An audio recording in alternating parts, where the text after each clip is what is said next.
അങ്ങനെ ഏതാണ്ട് എല്ലാ രാജാക്കന്മാരും പാഞ്ചാലി സ്വയംവരത്തിന് ഒരുക്കിയിരുന്ന വില്ല് കുലയ്ക്കുന്നതിൽ ശ്രമിച്ച് പരാജയപ്പെട്ടു.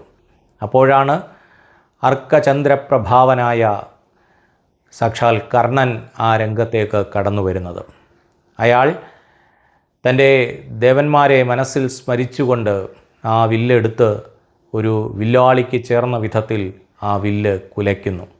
അയാൾക്ക് ഒന്നും സംഭവിക്കുന്നില്ല. ആ വില്ല് അയാളുടെ കയ്യിൽ ഭദ്രമായി തന്നെ ഇരിക്കുന്നു.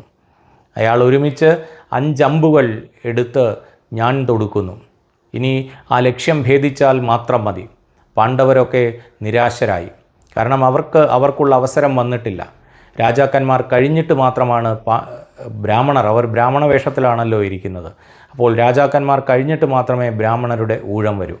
ഇവിടെ കർണൻ രാജാവാണ്. കർണൻ 5 അമ്പുകളും ലക്ഷ്യത്തിലേക്ക് ഉന്നം പിടിച്ചു കഴിഞ്ഞു. അപ്പോഴാണ് പാഞ്ചാലിയുടെ ആ പ്രസിദ്ധമായ വാക്യം, ഞാൻ സൂതപുത്രനെ വിവാഹം കഴിക്കുകയില്ല. ഉച്ചത്തിൽ ആ സ്വയംവരവേദിയിൽ വെച്ച് പാഞ്ചാലി ആ വാക്യം പറഞ്ഞപ്പോൾ ഒരിക്കൽ കൂടി കർണൻ്റെ ശിരസ് താണു. അയാൾ ക്രോധത്തോടെ സൂര്യനെ നോക്കി.